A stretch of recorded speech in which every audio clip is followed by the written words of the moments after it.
ہمارے یہاں بڑی ایک جہالت یہ ہے کہ ہر چلتے پھرتے آدمی سے مسئلہ پوچھ لیا جاتا ہے، مولانا صاحب مسئلہ کیا؟ میرے بھائیوں، آپ کے بیٹے کو یا آپ کی بیوی کو ہارٹ کی پرابلم ہو تو آپ کسی ہارٹ اسپیشلسٹ ڈاکٹر کے پاس جاتے ہیں، کسی کو کڈنی کی پرابلم ہو تو کڈنی اسپیشلسٹ کو دکھاتے ہیں، ہر کسی ڈاکٹر کے پاس آپ نہیں چلے جاتے ہیں۔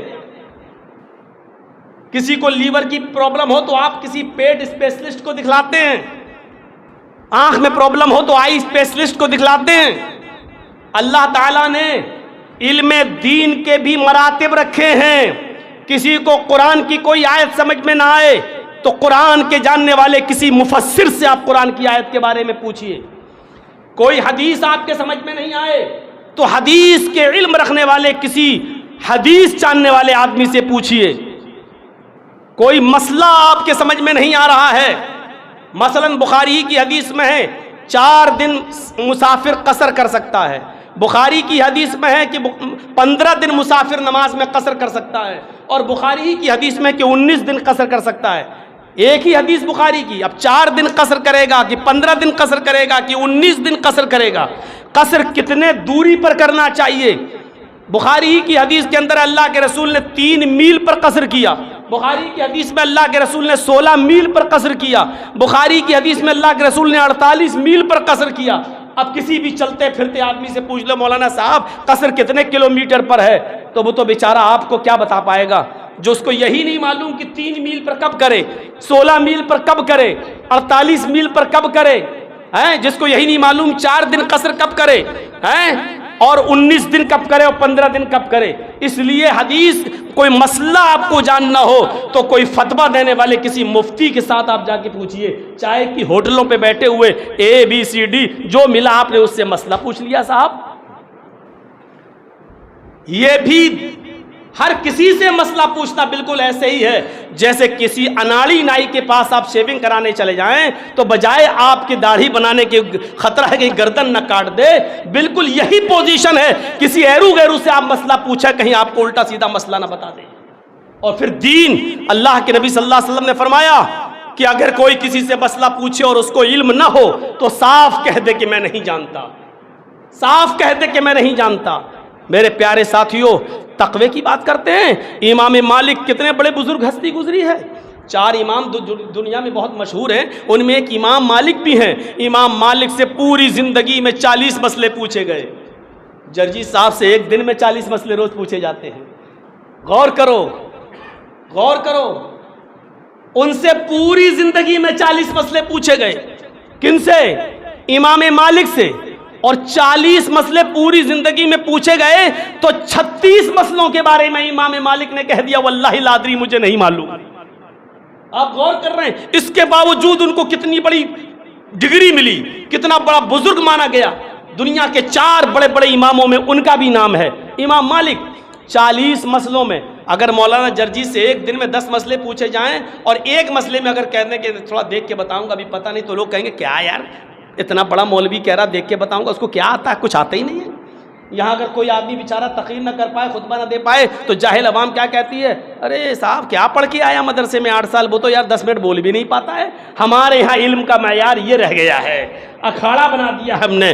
امام مالک سے 40 مسئلے پوچھے گئے اور 40 میں انہوں نے 36 کے بارے میں کہہ دیا مجھے نہیں معلوم، اور 4 مسئلوں کا جواب انہوں نے دیا، بتایا، لیکن انتقال کے وقت رو رہے تھے۔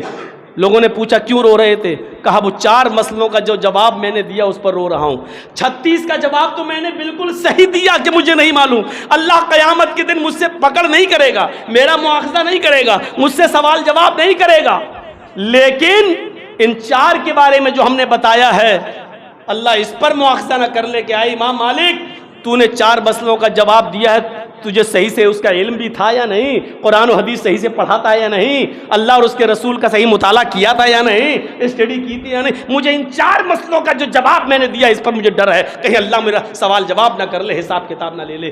کتنا محتاط رہنا چاہیے، کتنا محتاط رہنا چاہیے۔ یہاں تو لوگ ایک حدیث سناتے ہیں، بس آج ایسے ایسے لوگ آپ دین کی دعوت دیں گے آپ کو اور کہیں گے صاحب مولوی لوگ تبلیغ نہیں کر رہے تو ہم لوگ کر رہے ہیں، اور دلیل کیا دیں گے؟ بلغوا انی ولو آیا، اللہ کے نبی نے فرمایا ایک آیت کا بھی علم ہے تو اس کو دوسروں تک پہنچا دو، ایک آیت کا بھی علم ہے تو کہتے ہیں کہ اس کا مطلب یہ جتنا علم ہے پہنچا دو۔ میں کہتا ہوں ایک آیت کا بھی علم ہے، چلیے آؤ میں تم سے ایک بحث کرتا ہوں۔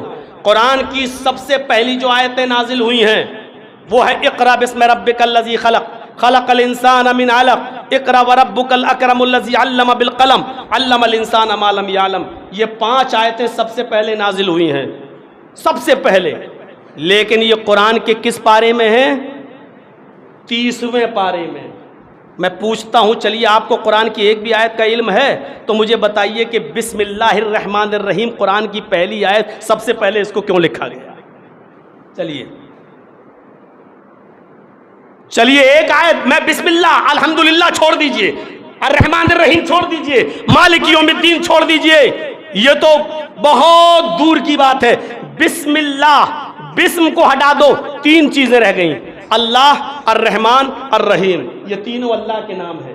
مجھے بتائیے اللہ کا نام ہے نہیں؟ اللہ، رحمان اللہ کا نام ہے کہ نہیں؟ الرحیم اللہ کا نام ہے کہ نہیں؟ بسم، اس کے بعد کیا ہے؟ بسم کو ہٹا دو، اللہ الرحمن الرحیم، یہ تینوں اللہ کے نام ہیں۔ 3 نام لینے کی ضرورت کیا تھی؟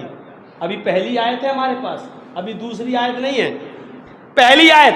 پہلا سوال سب سے پہلے اس کو کیوں لائے؟ سب سے پہلے تو اللہ نے قرآن میں اتارا تھا اقرا بسم ربک الذی خلق، اس کو پہلے پارے میں بھی نہیں لائے، 30ویں پارے میں۔ کیوں؟ وجہ بتاؤ۔ تمہیں ایک آیت کا بھی علم ہے؟ نہیں ہے، پھر کیوں آج اسٹیجوں کی زینت بنتے ہیں لوگ؟ اور کس بنیاد پر آج وہ دین کی دعوت و تبلیغ کا ٹھیکہ لیے بیٹھے ہوئے ہیں؟ اور کیسے ہم اور آپ نے ان کو اتنا بڑا درجہ دے دیا کہ ان سے ہم مسئلے اور مسائل پوچھ رہے ہیں؟ کیا ہماری قوم اس کی ذمہ دار نہیں ہے؟ سیفئی میں جاتا ہے کوئی آدمی، اگر انتقال کر جائے تو لوگ کہتے ہیں کہ سیفئی میں تو تم لے گئے، وہ مریض مر گیا ہے، کوئی اور اچھا اسپتال نہیں ملا تھا۔ مجھے بتائیے جب دنیاوی معاملات کے اندر آپ ہاسپٹل اور اچھے ڈاکٹروں پر انگلی اٹھا سکتے ہو تو آپ نے ان چھوٹے چھوٹے لوگوں سے مسئلے پوچھنا کیسے شروع کر دیا ہے، جو ابھی لفظ مسئلہ نہیں بتا پائیں گے کہ مسئلہ کیا ہے، فتویٰ کیا ہے، فتویٰ دینے والے کو مفتی کیوں کہا جاتا ہے، افتاء کیا ہے، یہ ڈگری کس کو ملتی ہے، کون فتویٰ دے سکتا ہے، جن کو ابھی یہ نہیں معلوم آج ان سے آپ مسئلے پوچھتے رہتے ہو۔ آپ نے دیکھا اس کی داڑھی بڑی ہے، اسی کو مولانا سمجھ لیا آپ نے، داڑھی تو فرعون کی بھی تھی۔ میرے بھائیوں علم ایک الگ چیز ہے، اس لیے دین کے مسئلے کو بھی آپ کو انہی سے پوچھنا ہے، ورنہ بالکل ایسے ہی ہے بندر کے ہاتھ میں استرا دے دیا تو آپ یاد رکھنا کہ وہ گردن کاٹ دے گا، بال نہیں بنائے گا۔